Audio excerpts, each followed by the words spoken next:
Hi everyone, welcome to Beyond the Evidence.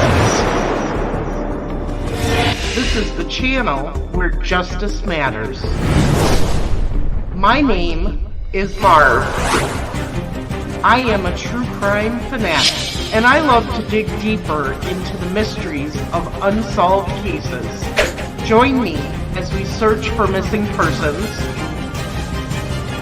uncover the clues in unsolved murders,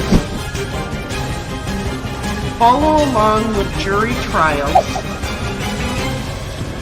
and we'll be a voice for the voiceless. I'll share with you the facts, the theories, the clues, the evidence, and the controversies that surround these cases. This is Beyond the Evidence.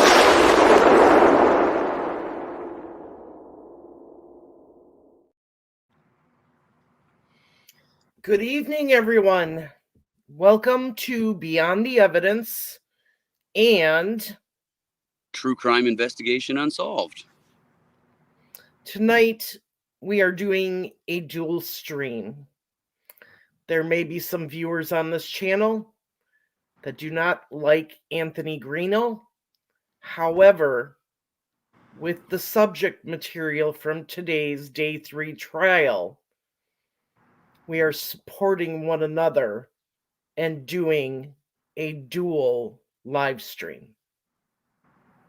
The information that we're going to bring you guys today is extremely sad. It's extremely graphic, some of it. The testimony that was provided in court today was along with photographs of the crime scene in detail, a detailed analysis from the crime scene investigation investigator who took photographs and explained exactly what we were looking at today. And from what we saw today, it's a lot worse than what we think. Yes. So, just to go through what I usually do, so you guys know, Richard Allen came in today in a blue and white striped button-down shirt, khaki pants, glasses on his head. He had a notepad and a pen, and he talked to Baldwin for several minutes again today, nodding his head, smiling at his wife and his family. I noticed that Nick McClelland and, is her name OJ, had a long conversation that started inside the courtroom and then went outside. Once they came back in, Nick asked to approach the bench to address the court. They talked to the judge for a few minutes, and they brought the jury in at 9:05.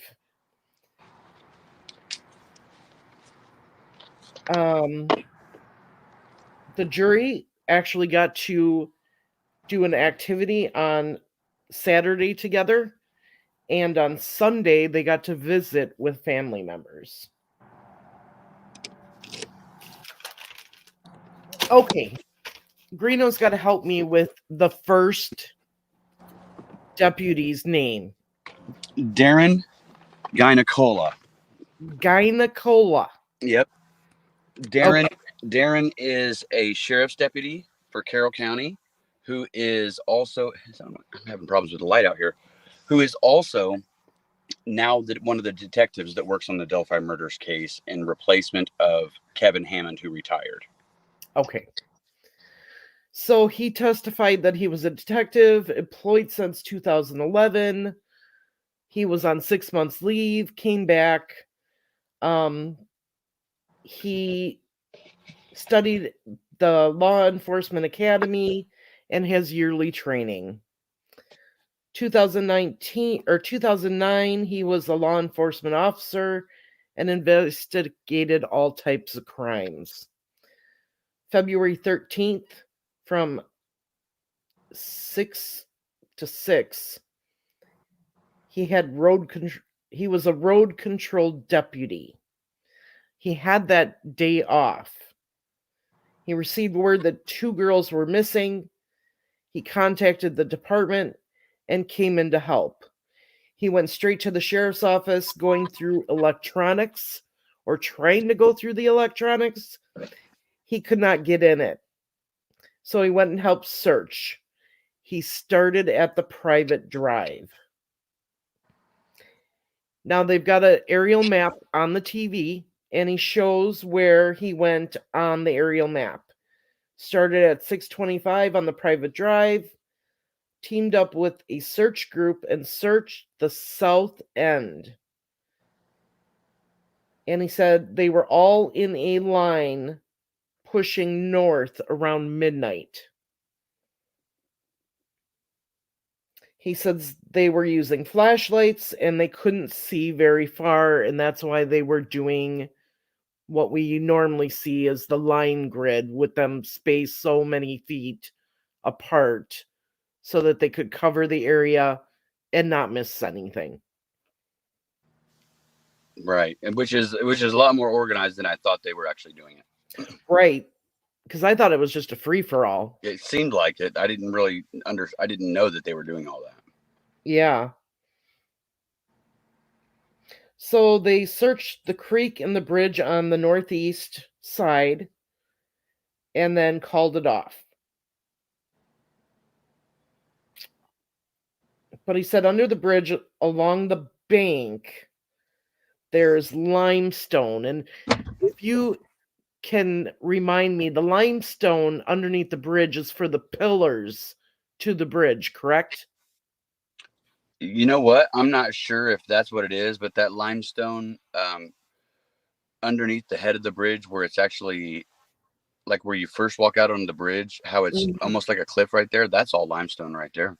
Okay, so that makes sense, because he said he saw a disturbance on the ground at the end of the bridge going downward. So basically there was a step off the bridge and he saw a disturbance going down that first hill. Which is down the hill. Yep. States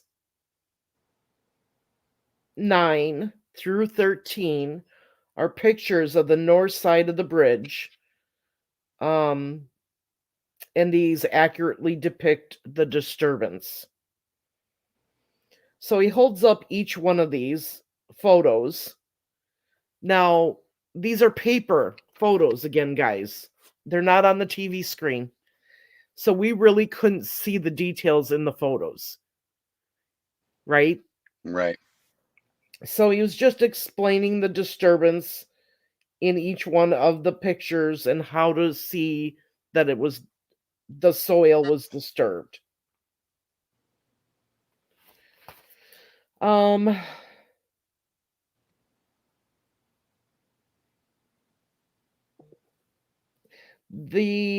He said they continued searching until 2 a.m. He went back home. He was not investigating a murder at that time. Didn't think anything bad happened. Thought they ran away or went to a movie. Were you surprised by that, Anthony, when he said that? I mean, I'd always heard that they thought that potentially they could have just been somewhere else other than abducted. But yeah, I didn't even know that he was a part of the search. Yeah. Wow. So 7:30 the next morning, he went back to work on the 14th. He went straight to the sheriff's office. He did some clerical work and he contacted landowners. And he was tasked with visiting 575 West. This gentleman said that he had had numerous trail cams that they may want to look at. He said he was on his way to the house, on his way to that address, when Liggett called and said to come to the cemetery right away. He parked and walked south with Deputy Yoder, which we know that name from the Florida case. Walked the steep area and passed a distraught female. Now, from the other testimony that we've heard, that distraught female was Becky Patty's sister, Melissa.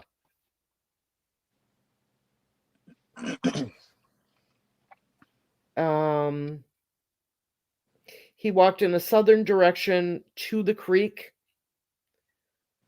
He was told the bodies were there, located by the water's edge.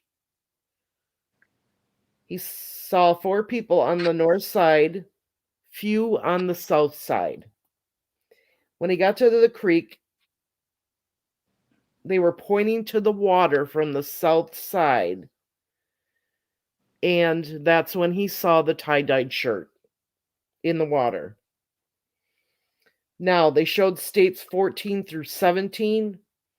These were pictures of the shirt and shoe. Anthony, did we really get to see those? No. No. Nope. Because once again, it was on a piece of paper and given to the jury that way. I don't understand why it's given like that. I didn't either. Considering what we saw after that. Right. So, photo 14 pointed where he was standing. Photo 15 gave the vantage point where he was standing and pointed out the clothes. Photo 16 was looking down into the water where the clothes and the shirt and the shoe were hung up on, what did he call it? Brush in the water? Something like that. Which confused me. Basically, it's just sticks in the water. You right. know, it's stuff that's in the water, everybody. So, in photo 17, it was a close-up of the shoe. It had the white sole faced up. It was upside down with the sole facing up. And on the top left of the photo showed the shirt.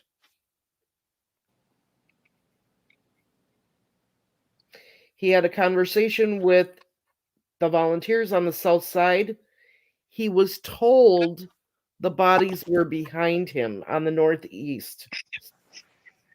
He did not see the bodies walking down there. Did you find that a little weird that he didn't see them? You know what? Yeah. I mean, considering that I went today, right? Right. And sorry, my light cut off. That I went today and saw exactly what he would have looked at. And even with all the greenery around, I would have seen it. You know what I mean? Like I would have seen it. So I don't see how he couldn't have seen it. But I guess he just wasn't paying attention. Right. He turned around and he said he could see something. And then he saw one female that was nude and a second female that had clothes on. He recognized them from photos that he had seen. Both girls had lacerations to the throat. There was a substantial amount of blood on and beneath each of the girls. No one else was around them.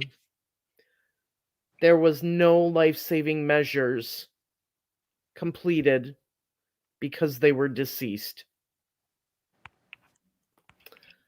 30 to 40 yards away, walking to the creek and didn't notice them. I put that in there twice. He contacted Liggett and Yoder, wrote names of people who were there by him. He stood by protecting the scene. No one accessed that scene until troopers and ISP showed up. And they showed up within minutes. Once again, an officer logged everyone at the scene. And then they taped it off. No one entered that scene. Once ISP signed out and left and went to the south side.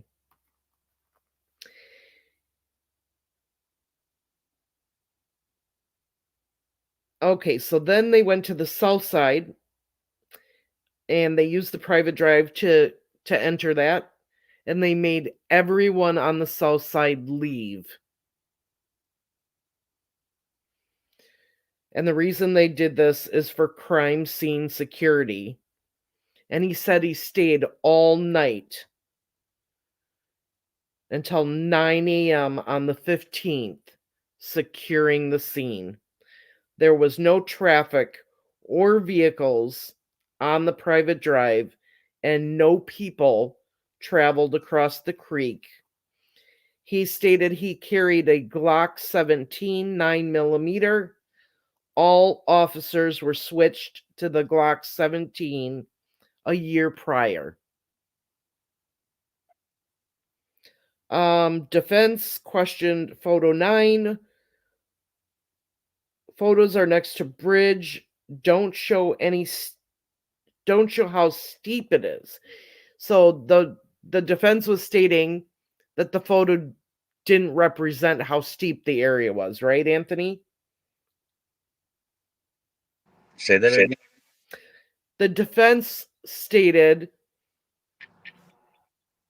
that photo, number 9, next to the bridge, didn't really show how steep the hill was. Oh yeah, none of the photos did actually. They don't show how long or how far things are. It's different. It looks a lot different in photographs. Yeah. And the deputy just said he feels you can tell how steep it is.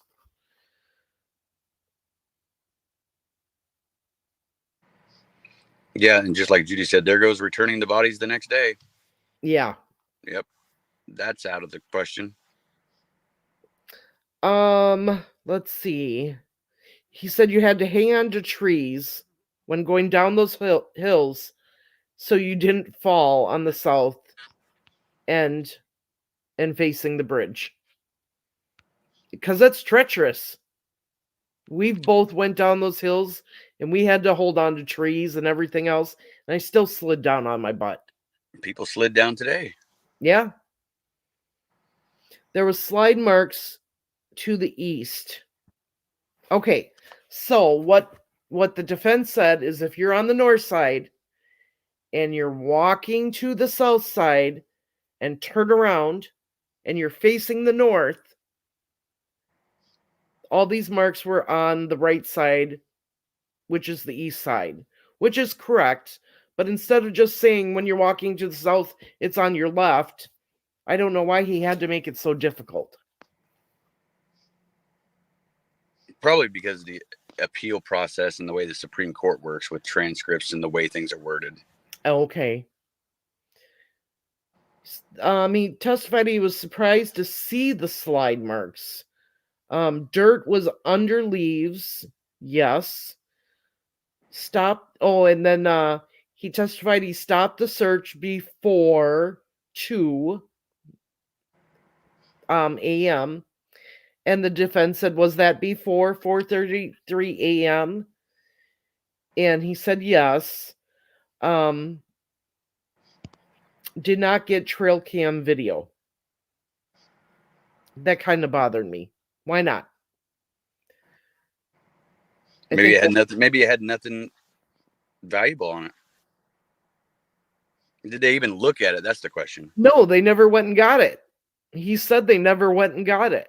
I don't understand why they didn't take these actions on certain things. Right. At testing the hair. I mean, just I listened to Robert Ives say in a podcast that he's like, sometimes, we don't need to test for fingerprints because there's no question of identity.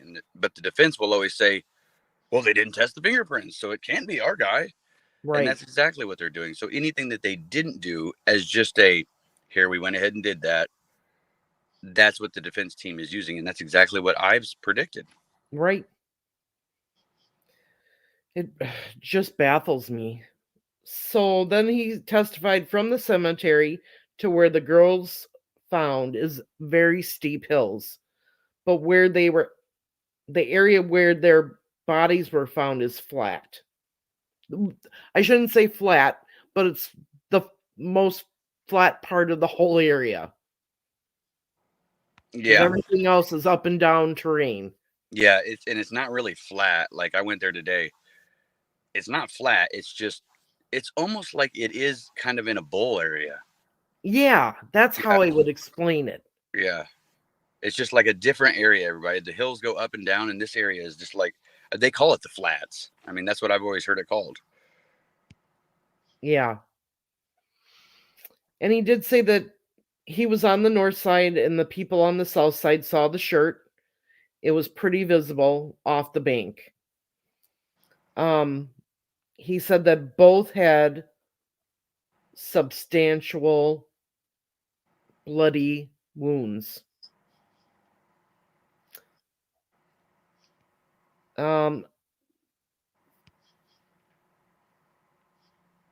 Libby had blood on her and around her. Abigail, the general area of the wound is where they found the blood. I would say there's a little bit more than that. I would say so too after seeing those photos. Yeah. He said that Abby's clothing was wet. You could tell at least the bottom half of her was wet.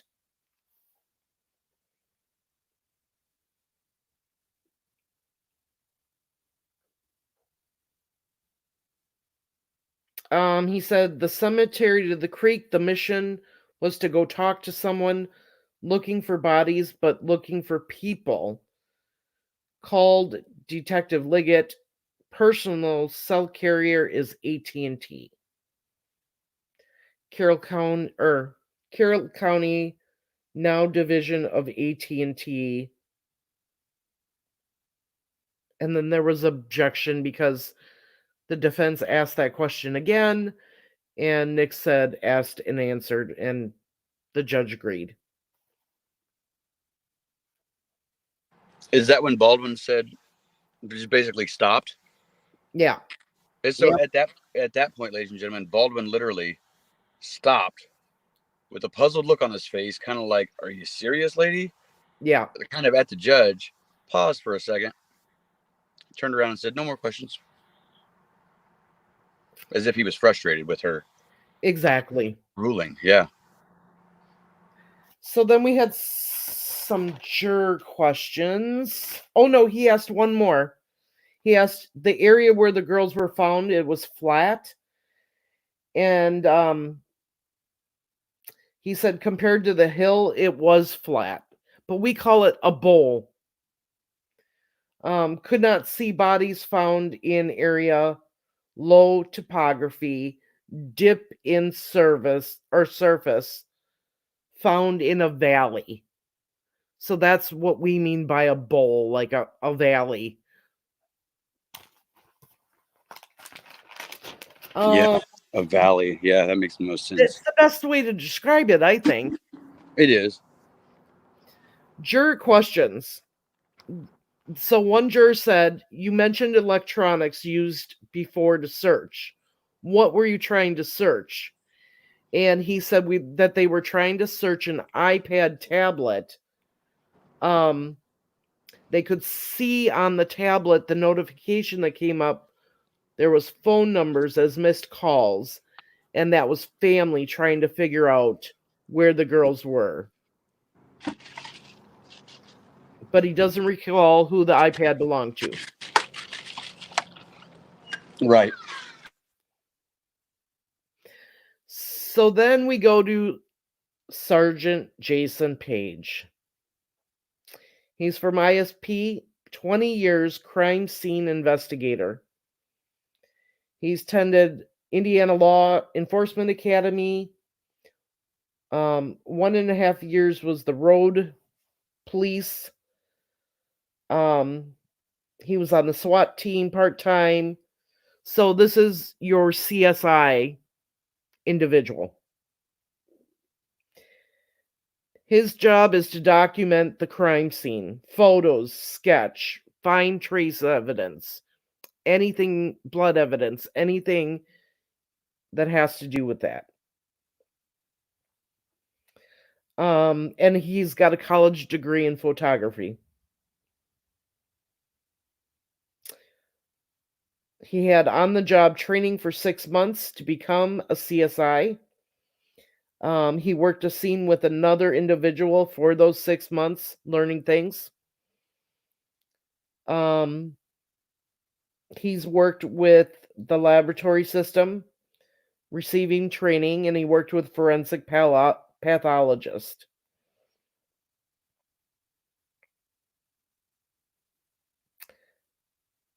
He's worked over 100 crime scenes, dozens of the time testified. On February 14, 2017, he was contacted by lead CSI from Lafayette Post. Not unusual to work with CSI in other departments. He arrived at 1:30 to go to the cemetery and walk down the hill.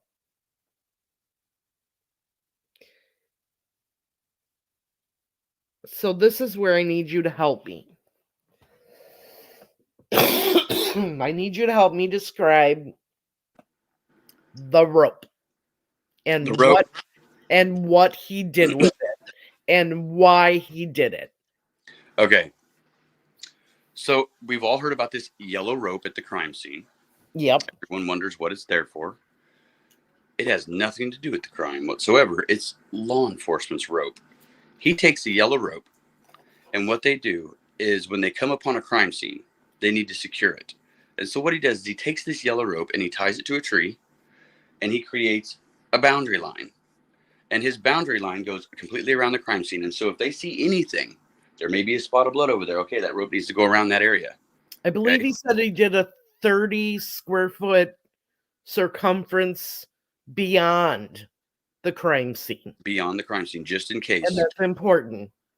It's very important. So what he does is he builds this area, okay, and he's got a 3D modeling system that he also uses where, and you can download these kind of things like a generic version on your phone, where you can actually take your phone and you can scan something and it'll create a 3D model of what that is and show you exact layout of what that is. And so he does this to a crime scene and creates a 3D layout of what the whole crime scene area looks like by walking around and scanning it. But what he does is he has this area, and what he does is when he takes his photographs, he will detail, here's the yellow line, okay, and he's showing you where the yellow line is, and then he's telling you what you're seeing within the photograph. For example, the woods. If you look at woods and it's a dense part of the woods, you'll see a darker part of the woods. Mm-hmm. If there's some light coming through it, you'll see a little bit lighter shade of brown or whatever the tree color is, and then you can eventually see the skyline, and he describes all that. So when he creates this barrier this around the crime scene, he's doing so because he's going to have to photograph this entire thing. And when he photographs it in wide angle lenses, up close, above shots, yes, and ground shots. And ground shots, yes. Don't forget he also takes the yellow string and dangles it towards the ground. Yep. That's to indicate where it's safe for him to go in and out. And that's so that he does not mess anything up. And nobody can go in there unless they have permission. And they have to take the same route of travel in and out of the crime scene so they don't just go trampling around and stepping on things. Once they figure out a safe way, like, okay, there's nothing right here, we're going to walk in and out right through here, and that's it. And that's kind of how they do it, which is really interesting to hear how they come up with those conclusions, because I didn't know they did that. And see the pictures and him telling you what he's looking for in the trees and the topography. It was amazing.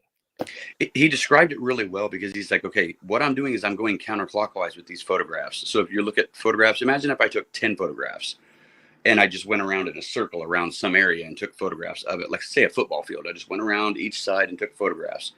Basically, that's what he's doing. Yep. He's taking photographs, and then he tells you, okay, this photograph's the next one. So we're just picturing you're glitching over to another scene. And he's telling you why he's taking the picture, what he sees in the picture. And he's doing these things because some of these pictures, you can see the bodies. Some of these pictures, you can't. And he's describing why you can't. Well, you can't see the bodies here because there may be something in the way. Or they're over here and the river's back here. And it was amazing. Go ahead. Cool. It was just really neat to see that, because it explained it in such a way I didn't understand what he was talking about at first, until he started explaining why he took the photographs and what the photographs were for. Ultimately, capture the detail, show people the layout. This is how far this is from this. This is how far this is from this. So people have an understanding. The investigators have an understanding of the whole crime and the statistical nature of the crime. At the same time, he was able to pinpoint where every pool of blood was, including the tree, including on the tree. We saw his picture of the tree and what is supposed to be the F. I can tell you, it looks nothing like an F. And I went back to the tree today. It's not tore down. The tree's there. We saw the photographs today in detail from multiple angles. So it was very good to say, okay, that's exactly where it is. And we, from previous videos that we've created and previous times that we've been there, sometimes we were close to things. We were right on where they crossed the creek, how they crossed the creek. It wasn't as easy as what we thought, but the photographs showed these sets of trees, and we found it. I went back out there and found it today and showed other people and said, look, here it is. It's not where everybody thought it was, you guys. That's what I want to tell you, is as many times as we've been down there and filmed it, we were in the wrong spot. Yeah, it's real close to the water. It was, yeah. It's almost like, how did nobody see that? Right? Even some of the photographs, you could see the dive team. Yes. It was amazing. Yet scary. I was just blown away at the amount of detail that we saw. Right. So the picture started out further away, you guys, just so you know that. The furthest distance away. And then they came in closer and closer and closer. And it got very, very vivid and detailed. Very detailed.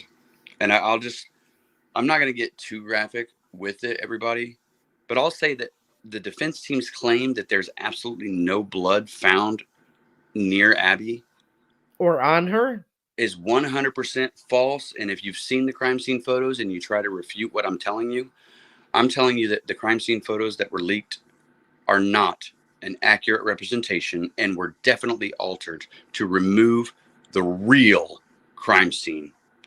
Because if you've ever seen Nightmare on Elm Street or anything with Freddy Krueger, just imagine what he looks like and then think about that being portrayed over there. And I'll tell you, her leg was portrayed as being kind of bent, and it wasn't. It was straight, but her knee was up in the air. And it looks different from a photograph above. Yes, and it was not like the photograph. Her leg that was, they say, bent over was not like that at all. And there was no horns anywhere near her. Nowhere near. There's no sticks or anything in her hair. Nothing. We saw a close-up 4K resolution shot of her, and there's no horns there. None. Zero. And So she had blood on her. a lot of blood, everybody. I'm talking all over her face. All over it. And it was scary. When I saw that, I mean, it's a close-up shot. It almost looks like a scene from a movie because it's. When I saw that, I was like, "Oh my God, Marv, look at that!" Like I just couldn't. I closed my eyes and just was like, "Oh Yeah, my gosh!" did. And I looked at the families. You know, I was like, "Man, Just what are they?" sobbing. And they're just like, "Oh man," you know, like just the look on their face, like, "Oh my gosh." The family sat there with their head in their hands, looking down, sobbing. Every single family member.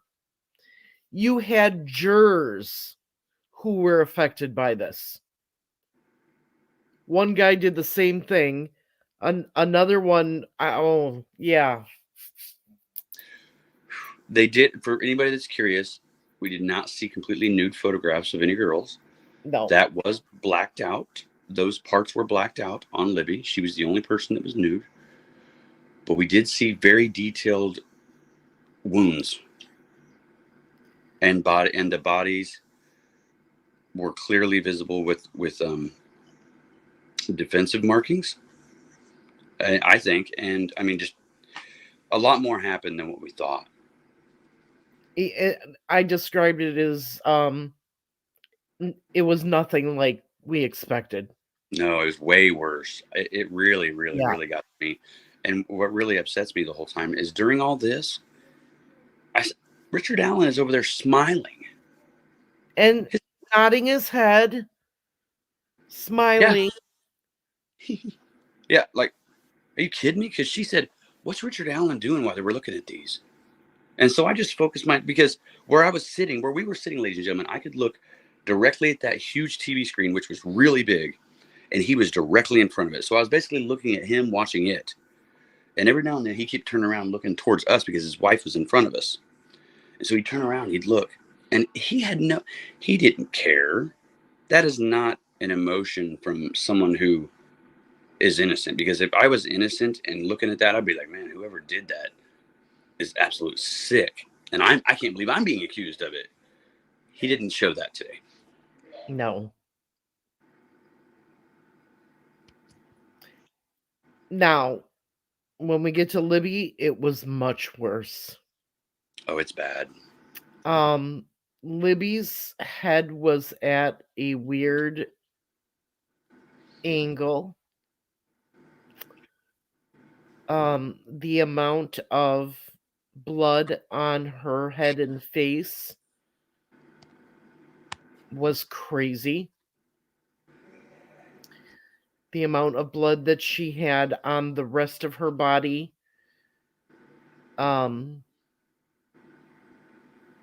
it was sickening. It was sickening. The pictures were so close that you could tell that their eyes were open. Mm-hmm. Mouth. I mean, you could see every detail. I couldn't believe that they sat there and looked at that. I know. I mean, I just was like, whoa, man. I mean, I wanted to leave, you know, and I didn't go back in the second half of that to see the rest of whatever was going on because that was just so raw.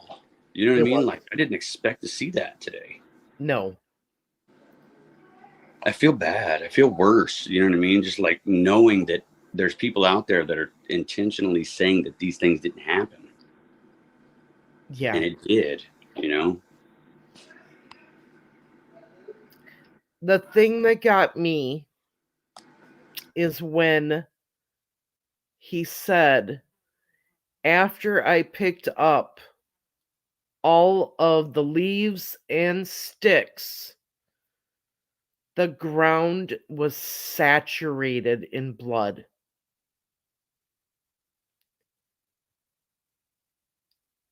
It was just trying to imagine that made me sick to my stomach. There was a lot of blood. There was, I mean, people say, oh, you can see blood, and you can see blood in the leaves. Yeah. They took photographs of it. There's a whole piles of it. piles, just big old piles of it all over the place.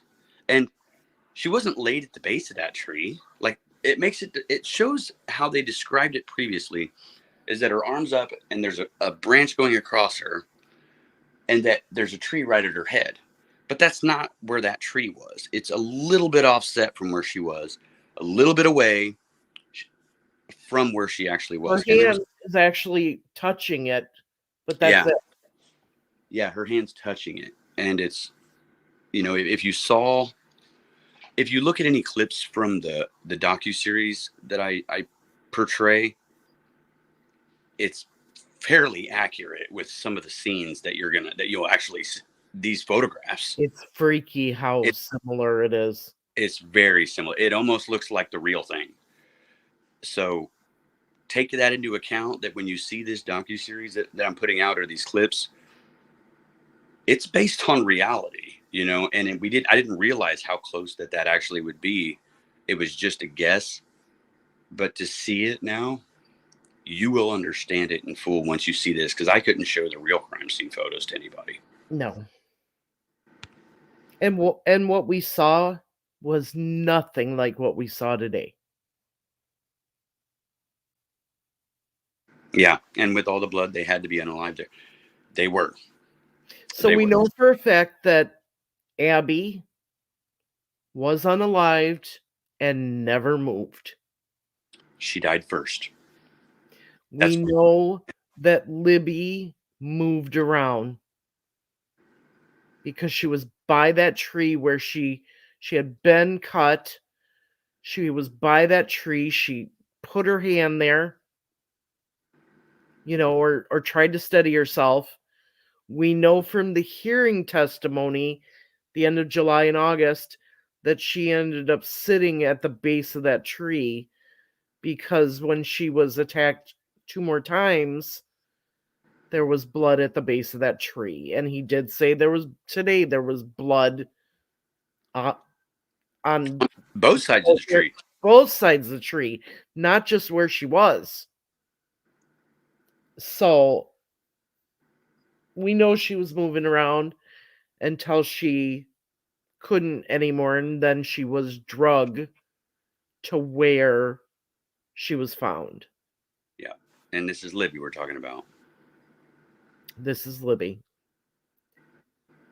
I can tell you that Libby took the brunt of the anger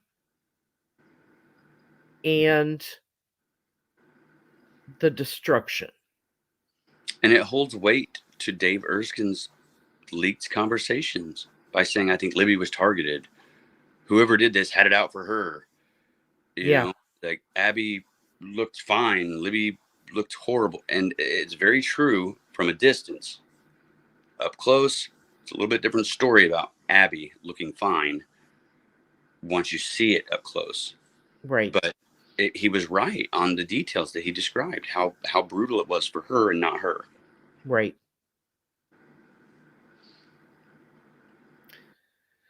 So I can tell you that there were so many people waiting to get into the courthouse from this morning that didn't get in, that very few of us got in the afternoon session. Explain how that works. So when Judge Gull says it's lunchtime, the people who didn't get in are on the first floor inside the courthouse on the first floor. There's they get some kind of notification that everyone is coming out of the courtroom, and they run to the second floor to get in line to get in for the afternoon session. While we are coming out of the courtroom, going down the stairs and trying to get right back in line. Meanwhile, there's already too many people in line.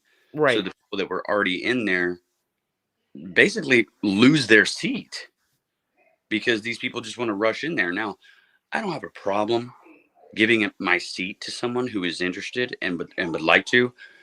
I would just like someone to ask me, hey, would you mind if I went in your spot? I would say, yes, you could. You could take my spot. But for people to just run in and jump in there and pretend like they're entitled to it, that's not right.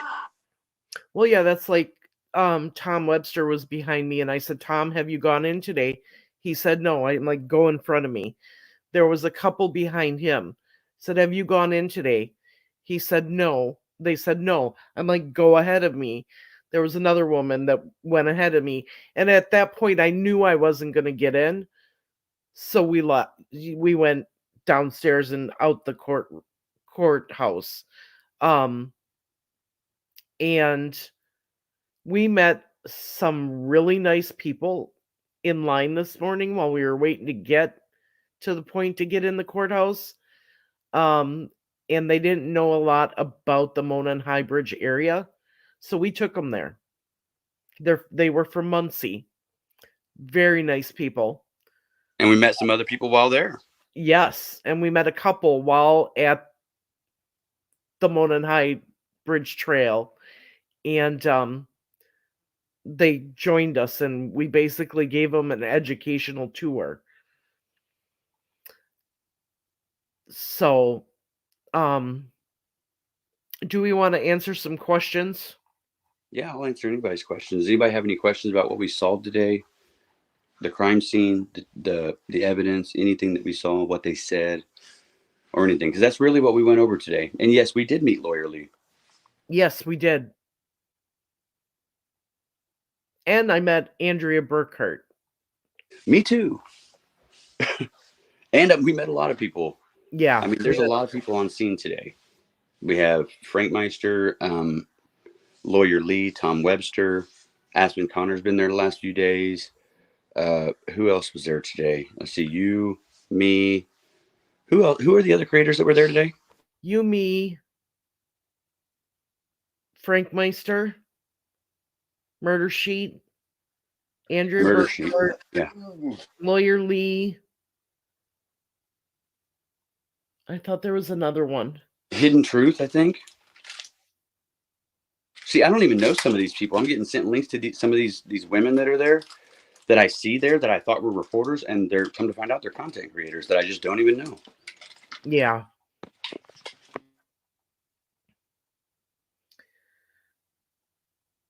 All right, so I'm scrolling through looking for.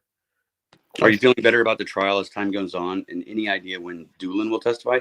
So we don't get like an itinerary that says what's happening that day. It's just we just kind of get it through leaks from the defense team telling Bob Mata or something like that, which is something I would like to talk about. I could talk about that on my channel, about people coming into this and being a part of this defense team when they shouldn't be.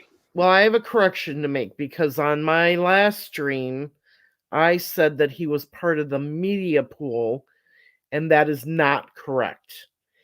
He actually is getting a seat every day with Richard Allen's family. And driving them around is his wife. But he's not a part of the defense team. But he doesn't stand in line all night like we do. He doesn't stand there all night and wait for his spot. No. 2 minutes before the hearing starts, he walks in with Baldwin and Rosie and sits down with the family, all smiling. How's that fair for an individual who's not a licensed attorney in Indiana, who's not an attorney for Richard Allen, just walks in like he's something? Jacqueline, no, they were not covered with leaves and sticks. Or leaves, they were covered with some sticks.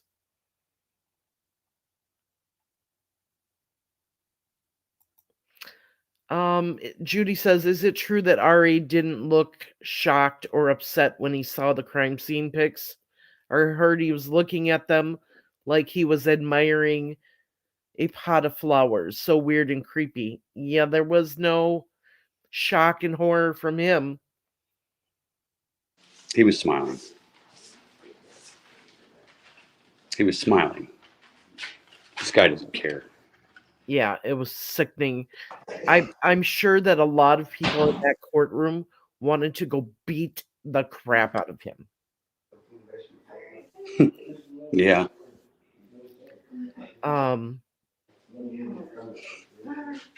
It was just awful. Yep. All right. But you know what? Hey, so Blue Eyed Trucker says, hey, Greeno, I tried to message you earlier on Facebook. Somebody else, people were calling the sheriff on me. That's fine because, I went and met with him today and shook his hand and talked to him. So, people can think things. And for everybody that's here on this channel, I've taken care of my obligations that we've previously discussed. And Marv knows this to be, everybody that's there, you can clearly see it, that there's not an issue. It may say things online, but it's not necessarily accurate. No, they're fine with you. Yeah. They should all just know, I figured it out, and you were right the whole time, everybody. So I took it upon myself to come here and turn myself in, and it all worked out well for me. And so sometimes you just got to do the right thing. Jacqueline, we heard that they were completely covered too, but it's not true. They weren't.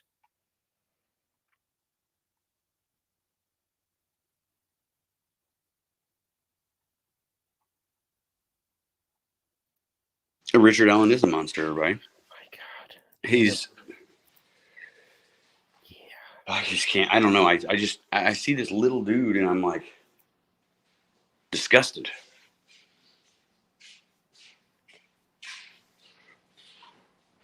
Yeah. I agree with that. I think he's probably seen them before. Maybe. I hope they didn't just give them to him, because that's something that I think he would like. Cricket, no, I live in Wisconsin.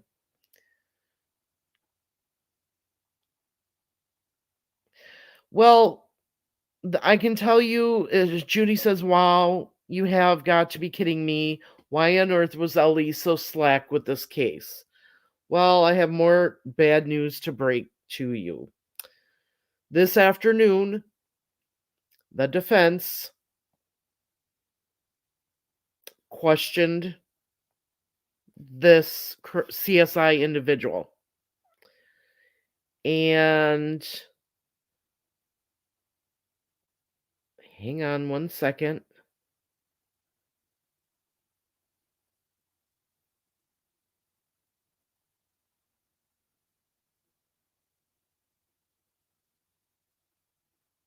Okay.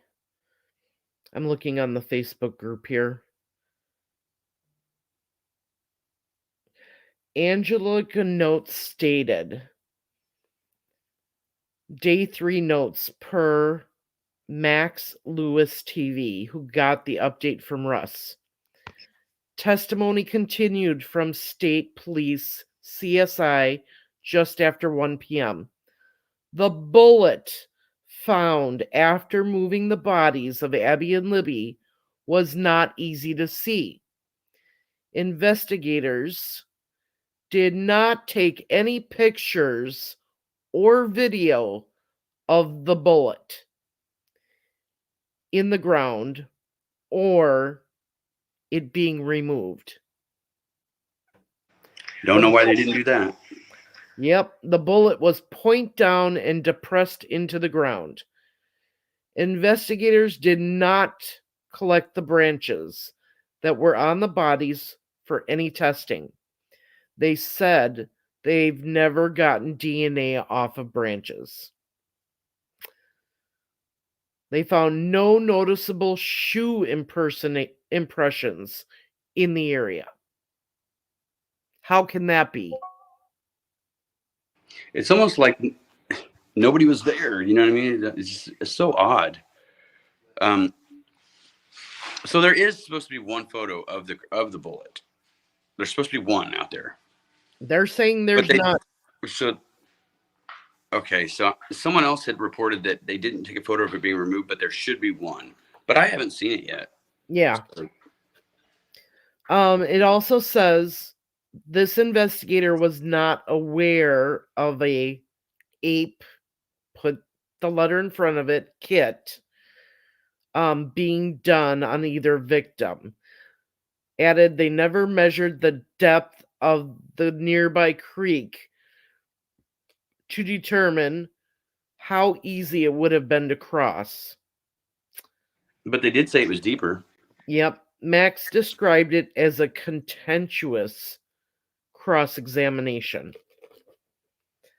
And then the investigators did not collect the sticks that covered Abby and Libby until days later. Sticks that the perps definitely touched. So, At no point during this was the crime scene ever unsecured and resecured. The bullet was recovered on February 14th, the same day the bodies were found. There was no delay in finding this stuff. It was there, okay? And someone had asked if the jury could see Richard Allen's expressions during this. Yes, they can. yeah. They can see him. And is there any truth to one of the branches being cut, like with a saw? We didn't hear anything about that.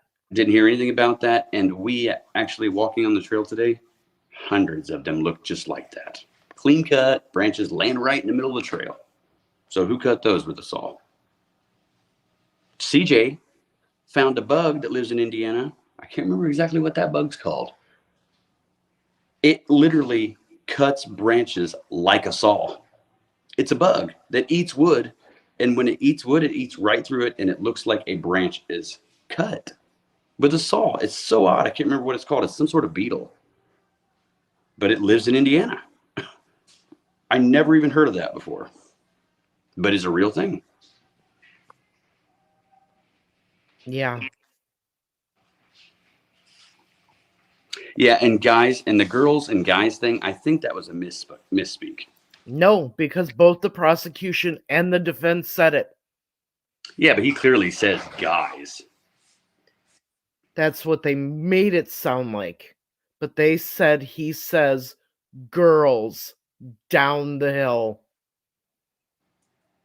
If they think I'm that stupid. Nick McClellan said the same thing. I know. It's like, do they think that we're idiots out here? Because I clearly hear a dude say guy. I don't know. Guys? I hear it too, but what if they dubbed it and made it sound that way? Because remember, guys didn't come out originally. You're right. They added that one on. And people who had tried to analyze that original said it sounded like a girl saying, he's got a gun. They did say that. Mm-hmm. And now they want that excluded as evidence. The defense team, remember? Yep. The defense team doesn't want that in there because it could confuse the jury that one of the girls says he's got a gun. Now, Luttrell, the prosecutor from formerly Marion, or Grant County, Indiana, was asking the questions today. And some of his questions were to the crime scene investigator. What kind of gun do you carry? Mm-hmm. What kind of bullets does that take? And he stated what kinds he had. Sig Sauer? No. You have those in your notes. So I think he sometimes carried a Sig Sauer. In the past. Yeah. But his weapon that he had was the Glock 19. And they all 9mm. Yes. And he had a 45 caliber round as well. But not a 40 caliber like Richard No. Evans.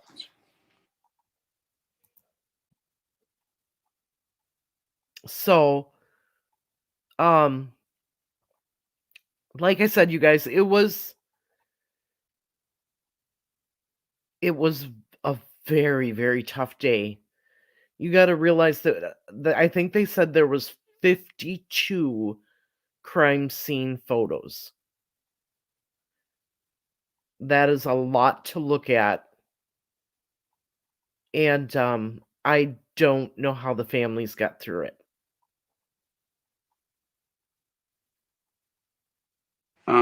Like what kind of defense wounds did they have? I mean, so just imagine if you got, get out of here, doggy. Just imagine if you just got beat up. I mean, that's all I can say. Just imagine you get beat up. What would you look like? all over your body. Yeah. So they leaked fake photos? Absolutely. Yep. And you know what? It's not funny, but it's kind of funny for the people that sit around and go, there's this and this and this. Those people know nothing.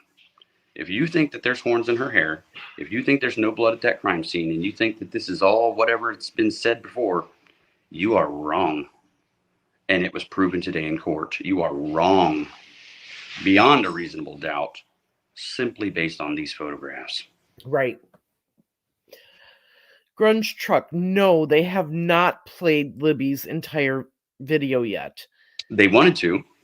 They've been having difficulty with the TV screen. Even this morning, they spent over 10 minutes messing with this TV screen just to get the aerial map to work. And then they got it to work, and Rozzy walked in, and he went to expand it so that he could bring up a clear spot of just one area, and they told him not to touch it. Don't touch it, dude. It's like, what? You got Steve Mullins there. It's like, oh no, dude, he's the dude that deleted 70 days. Stop. Don't touch the screen, dude. It's so weird. Barbara McDonald said that the bottoms of Abby's... Look, Barbara McDonald doesn't know any... I'll tell you, that lady just... What did she say? The bottoms of Abby's feet were dirty after they removed her shoes after recovery. Nobody heard that. No.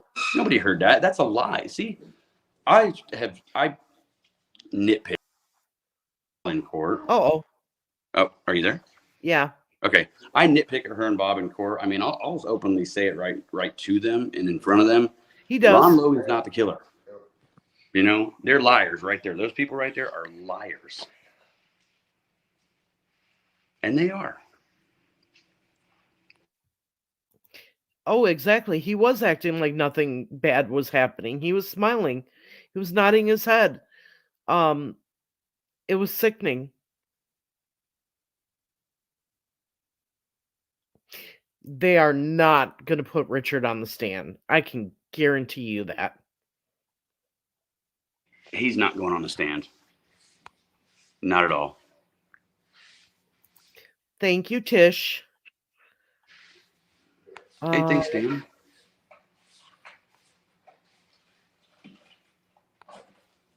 Let's see here. I would love to know what he has to say too, but he's not going to go on the stand. I can see it already. Miracle Heart. But he does speak. He speaks a lot in court. I told you that's the second time we've heard him speak, and I've heard him speak now. He speaks very well. He'll speak. He speaks full sentences. He's a little bit far away, but he speaks. You know, he's not afraid to talk in front of people. And he's not dumb and he's not crazy because he's sitting there writing stuff down and having full-fledged conversations and understanding everything that's going on. Yes, Queen, they did actually have... Abby had one, I would call the big one a log. I would call the other one sticks. Yeah, because that one's almost like a tree that's fallen down. Right. Like a small tree, maybe like 4 foot long. And only about yay big around. Yeah. So I would call that a log. The rest of them were more like sticks. And various angles of how they looked. They did warn the families. In fact, the families get to see the exhibits before we do. So at the end of court on Saturday, the family was shown all of these exhibits. Today, at the end of court, they will show them all the exhibits for tomorrow. The family is not blindsided, I assure you. Yeah, they're not blindsided at all. But I don't know if I would want to sit there for that. Yeah. I mean, the people that I was with today, you know, when they start hearing that stuff, they're like, I wouldn't want to see that. Yeah. There was many tears in the courtroom in the audience, not only by the family, but by the rest of us. Let's see. Question: was his wife there, and what was her reaction to the photos? We couldn't see the wife's face because her back was to us. But I didn't see her crying. I didn't see any visible emotions from her. Grunge Truck, we are not sure until they play it. We don't know for sure.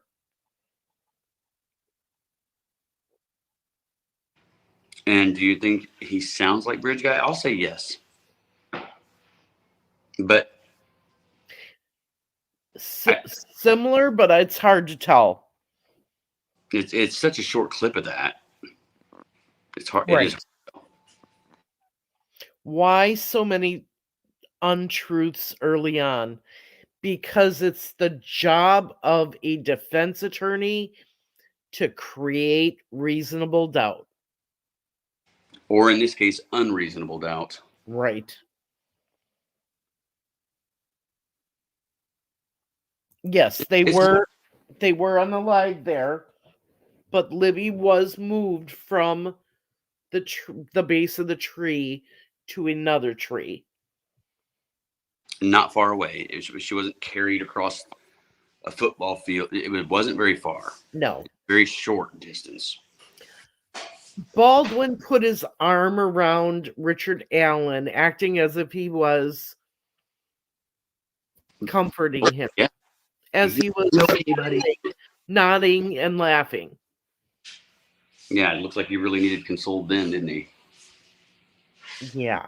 Let Mike Patty put his arm around him, give him a talk. Melissa, they remember. Oh yeah, wouldn't you? Look, we remember, and we're not even involved in it. You know, so it's like he would definitely remember this. Which law enforcement officer said they were killed at the scene where they were found? Well, the CSI guy today said that, right? Yeah, they were killed, but it's when I don't know if it was Cicero or somebody from the 3-day hearing expanded on that, though. Right. It's so. I mean, they went over a timeline of it. When people think like staged and moved, they think like it moved far or picked up and carried here to there. It's just a little bit. Yeah.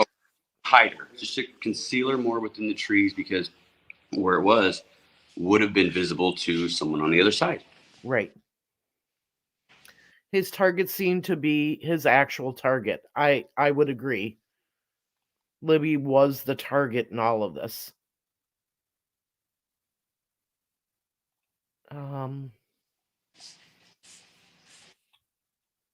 Yeah, Libby's a fighter, definitely. We discussed this today. We don't know if she actually had the chance to fight. Because the first slash to her throat, we think that she had covered her throat with her hands and tried to get away. And that's when she leaned up against the tree, and he attacked her again 2 more times. And then she slumped, sitting against the tree. So, I don't know. And that's when he attacked Abby? No, he had already taken care of Abby. Yeah. He went back for her. How many wounds did Libby have? It appears to me 3. 3. Yeah. Abby 1.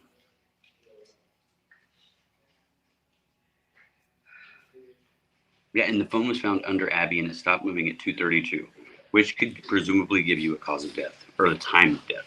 Right.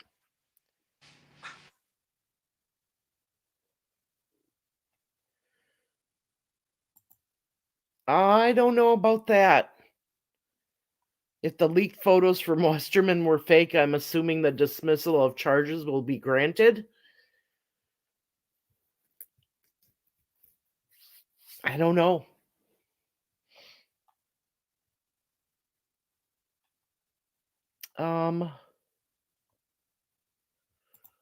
As we said, he was nodding his head, smiling and laughing. Oh, it was a very hard day. And it wasn't just for me, it was for everybody, but especially the families. Does anyone else think he was drunk or drinking before the attack? Wasn't his wife out of town helping her parents? Yes, she was out of town. I've been asked that before as far as, oh, I think Anthony is frozen. If I thought he was drunk. I don't know.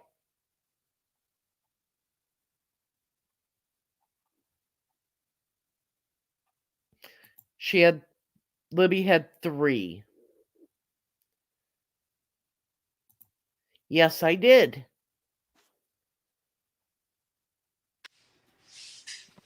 Okay, Anthony, we're going to go back to this question. Okay. Somebody wants to know the day that this happened, his wife was with her parents. They want to know if we think he was drunk. I mean, I would have no idea about that. No. If he was drunk. I don't know what he's like when he's drunk or anything. So I mean, I've never seen the guy like in his like natural life doing anything except for at work. So I mean, I wouldn't really know. But I wouldn't think that, he would, if he was that drunk to where he just like blacked out and did that. I don't think he would have made it to Delphi. Yeah. Davey says, can you tell by the photos if the area looks staged or a crime scene or like they had been killed somewhere else and brought back?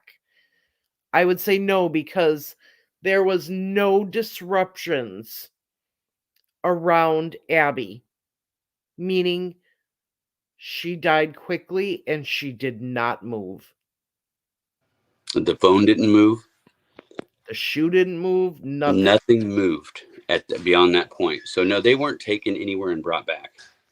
And just think about that. All those people walking around out there, how would you get them back? Yeah, I saw him at CBS. That's that part of that question right there. That did I ever see him at CBS? Yeah, I saw him at CBS.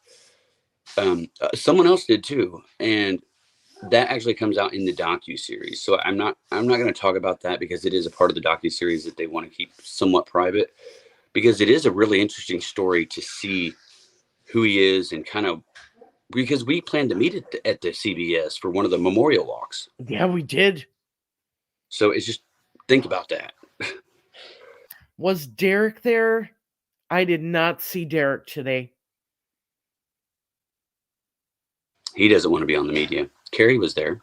Mm-hmm. Anna was there. Her sister was there. The whole family was there, basically.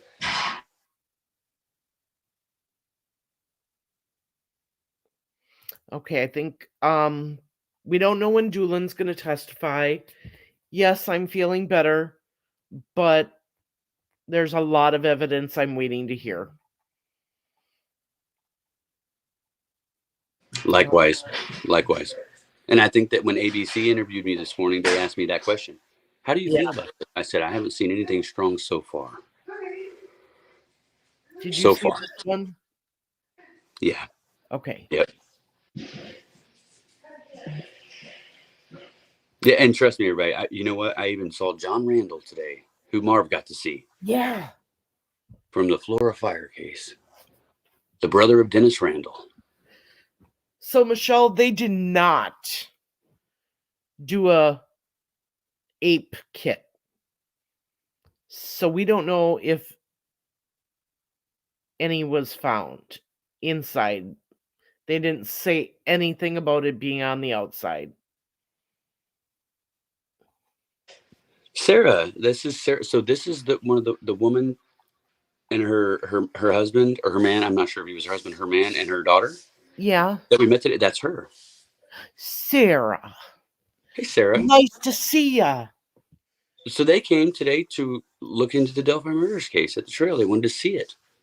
And it's their first time. They had no idea trial was going on.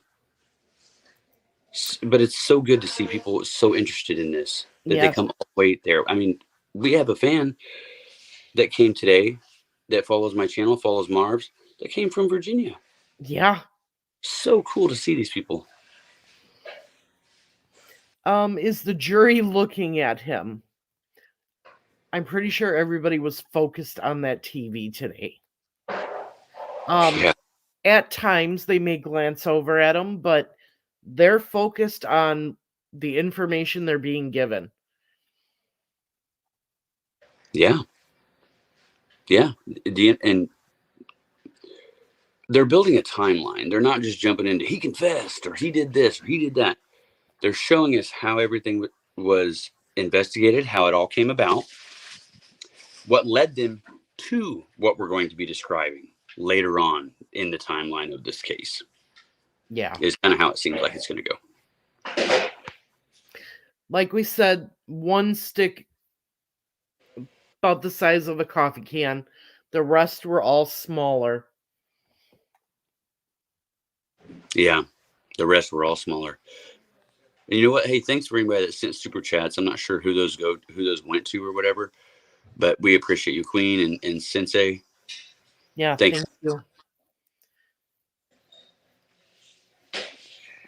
If RA had never seen the crime scene, he should have been crying like everyone else. He was not shocked at the slightest. No, he wasn't. He already knew what it looked like. I'm sure Richard Allen has seen all those crime scene pics many times before today. He and his defense team have been mulling over them for well over a year now. Yeah. Be right back. I don't know if Kathy saw him smiling or not, because he has to turn around to look at her to where she would see his face.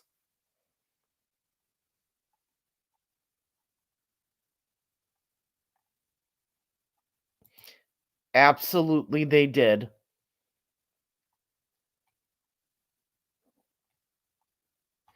Yep, that's where you met me.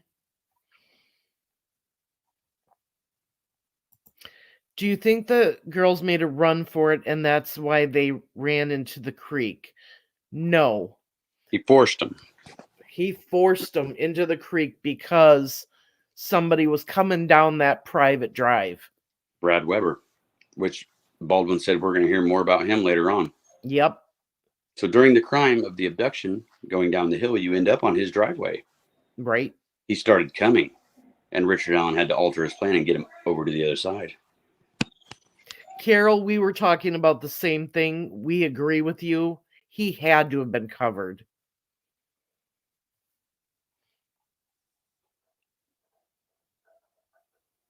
We're not sure who's testifying in this. They don't give you a list. It just happens. Yeah, and we don't know when they're going to play this video either. Yeah, they were supposed to play it first. They wanted to start the whole thing with that, and they couldn't. So we are in the I don't knows about all that kind of stuff, just like you are. We don't have a witness list, so we don't know who's testifying when. We don't have an exhibit list, so we don't know what exhibits are coming up when. So we don't know when it's coming up.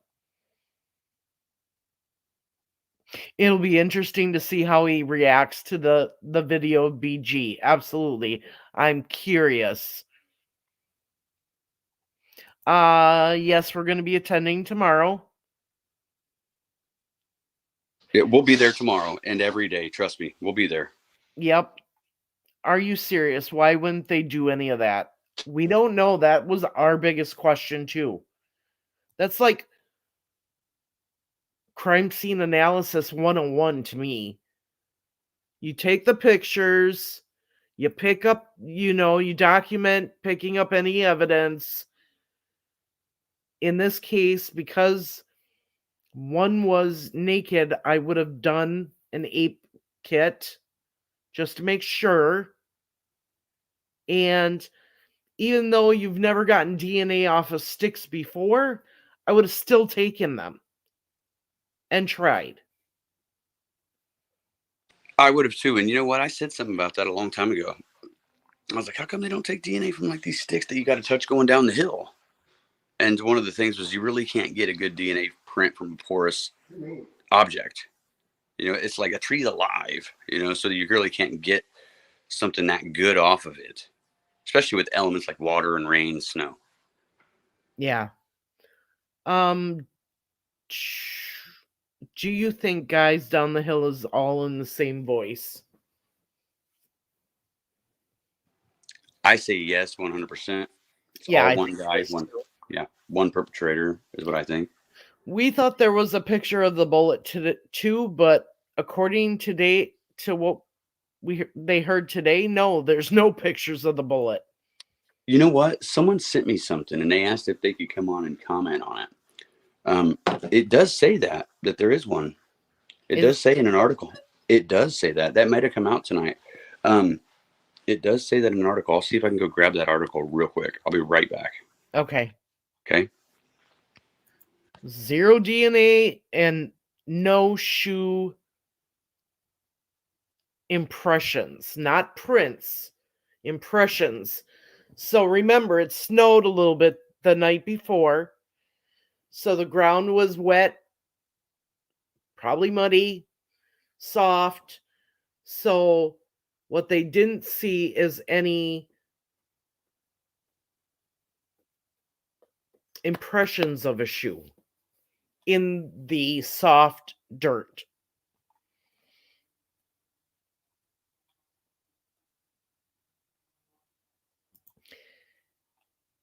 They didn't say anything about the sticks, really, just that the sticks were on the body.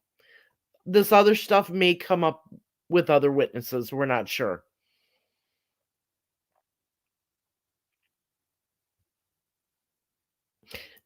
Yeah, they definitely made some errors.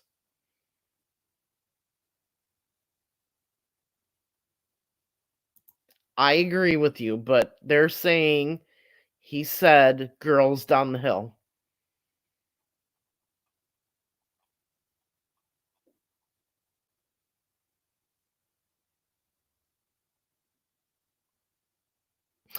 Yes. So it may be another police officer that testifies whether the kit was actually done or not.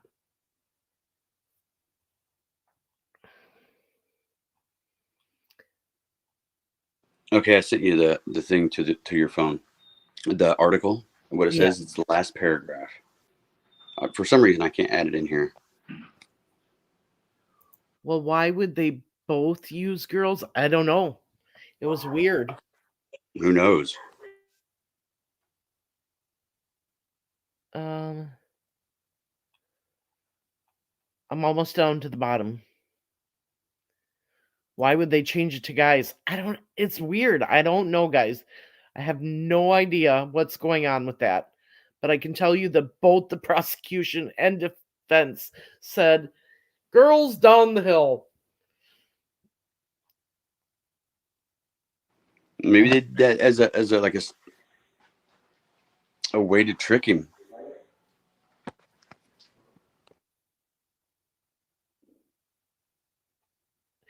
It was a very hard day for everyone.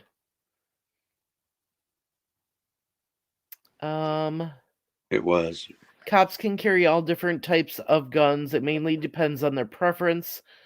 Well, this guy and the one that testified before him specifically stated that the prior year they had all gone to the Glock 19s. Yeah, he did say that. He did say that. Thanks, Queen. Thank you. Smallwood says, based on where it left off today, what do you think? What do you think is next tomorrow? Oh, it's hard to say. More police officers? I'm going to say probably detailing what happened after the search, maybe get into the coroner, maybe get into medical. Yeah. What happened to them, how they were killed, I think is what we're going to learn. Yeah. That's the only thing I can guess because they're kind of detailing it in a timeline fashion like that. Right. I've only got a couple minutes left. My phone gets too hot and it just shuts off. That's what happened earlier. But I'm going to do another live stream here in a little bit, and I'm going to have a special guest on, and we're going to talk about the crime scene. Cool. Who are you having on? I'm not going to say, but you guys definitely will want to tune in because I think that people will want to hear from this person. Well, I'll have to watch it while we're sitting in line. Because I need sleep. You need sleep, I know, and I'll go be our eyes. Yep. I'll go be our eyes.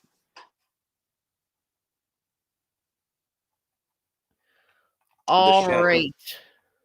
Oh, wait, I saw one. Do Baldwin and Rozzi do very much objecting? No. Not one objection. The only one that's objected is Nick. Oh, there. Okay, that person showed up here. He's here. He joined me. Okay. So he's right here. I mean, if you want to pull, can you pull him in? He's right here. So I think that you guys might be interested in CJ. How's it going, everybody? CJ, what's up, man? What is your take on the crime scene, dude? Well, I have to wonder why the defense painted this narrative that the blood was gone, that it was missing, that that whole story, and then to hear today that they were extremely gruesome and there was blood everywhere. You have to wonder why, time and time again, does this defense team pitch these elaborate theories? And I mean that, like, to be fair to them, they are doing their job as defense attorneys, but where they go over the line, in my opinion, is when you bring these, I'll just call them like agents of the defense, just random members of the public, to pitch these things and say this is factual. That's when I start to go, okay, now we're into uncharted territory now. So, I mean, has your perspective changed on any of this? no, I still think that just for myself personally, I mean, what I like to see more evidence that Richard Allen is the guy. Did he act alone? Was there another person? Of course, I would like to see more, but when we get to what, in my opinion, is going to make or break this case, being the confessions, I still think the reason why he confessed is not something that I've heard or seen from people who give false confessions. Well, I found Jesus and I feel bad, and here, let me try to give the Bibles to the family. To me, that is because you did something wrong. Right. So It looks like that.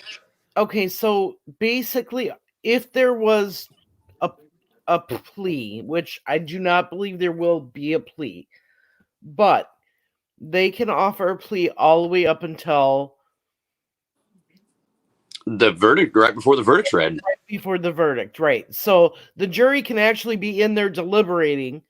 They could offer a plea. He can accept it, but once they state that they have come to a verdict, then they can't do any pleas anymore. Stephanie, yes, Brad is testifying. Yeah, and I don't think Richard Allen's going to plea. I mean, he's going to take the 50-50 shot. Right. Yeah, I don't. Which it seems more like, it seems like it's more in his favor at this point with all the beating up that the prosecution's been getting, but this online stuff, Yeah. Guilty of crime. Thank you for the super sticker and the super chat. Says, get a Starbucks. How long's the trial going to be? A month. Mm-hmm. It's going to be a month, and it's a long month is what it's going to be. Yeah. Thank you for the super chat. It is a long month. We are having to go get into line by 1:30 a.m. Yeah. Sheesh, that's insane. I appreciate you guys for having me on here. I know I've been gone for a while because I've had some personal issues that I've needed to work through, and I understand there's a lot of people that have said things about me online and whatnot, and that's fine. But I did have an alcohol problem, and I am getting it taken care of. So be about 46 days sober as of today. So on the right path, and that's with me. And I know we're not here to talk about me, but since I am talking about the case, I want people to understand that, there's people that are covering this that they just want the truth. Right. And whether that truth is Richard Allen not being the guy, or if it's him being guilty, we just want to get to the truth, and that's going to be the most important thing, Right. right? But and I know we're only 4 days, or is it 5 now into the 3. It's 3 only days? 3. Okay, so we are still very early on, Yes. but you see the just absolute insanity that is coming out online already, from the the assertions that the defense makes, Yeah. like the hair, right? The way that the defense brought that hair up, Yep. you would have thought that that hair belonged to a unidentified male. Mm-hmm. And yet again, this is another example of the defense doing what they have been doing Playing their game. since. Yeah, they write a check that they can't cash. They did it with the Odinism stuff. Hey everybody, just wait until you hear Todd Click Yep. talk about this stuff, right? And look what ended up happening. Yeah, now look, Um, wait till you see Todd Click in court. Yeah. right. We're getting And arrested. right. And so that's what I just can't figure out is why do people take what this defense team says as absolute fact and they go, well, oh my God, this just blew this case wide open. I mean, it's just so dumb. And I get into arguments on these Facebook groups because I see people post stuff and I'm like, you realize that this is just a comment that the defense said. That does not make it true. Okay, I saw Sleuthy Goosey tweet, "Oh well, there was 2 different knives used." Well, when has the state? Where's the evidence of that? Yeah, they still haven't explained that. No. That came up in the defense's opening statement, Mm. and Yeah. that has not been explained yet. Neither is anything else that the defense has said either, everybody. Right. So I we still mean, have seen no nexus or connection connecting the Odinist to the crime. Someone had commented on my channel earlier, like yesterday, and said, well, there is a nexus. Elvis Fields said that he spit on the girls.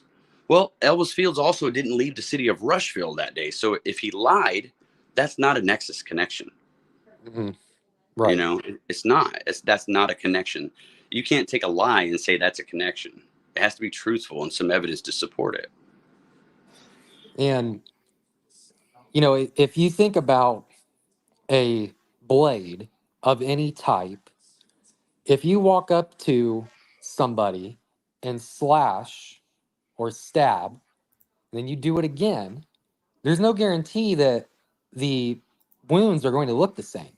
They Right. could look different based on how you how you slashed or stabbed, right? So I just want people to let the trial play out and let's see what the facts are and where they lead. However, people have got to stop taking they take everything the defense says as a fact, and they take everything McClellan says as, oh, they're just